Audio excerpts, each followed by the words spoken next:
the idea of conscience. For Ambedkar, conscience becomes the site which decides what is to be done and what ought not to be done, what ought to be cherished and what ought to be condemned.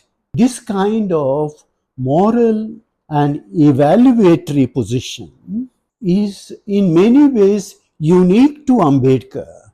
And Ambedkar thinks that one of the great flaws in India's social development is the deficit of the idea of conscience. He uses the concept of public conscience sometimes.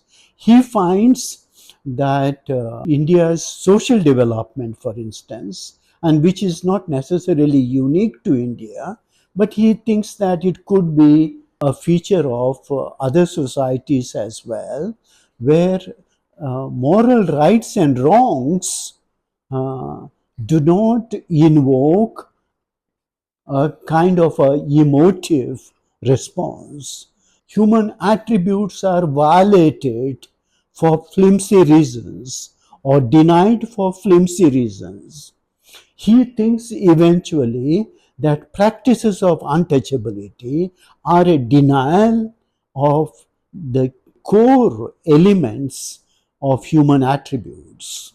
And he sometimes wonders how come that entire civilization, which calls itself as a civilization, came to be deficit in this particular respect.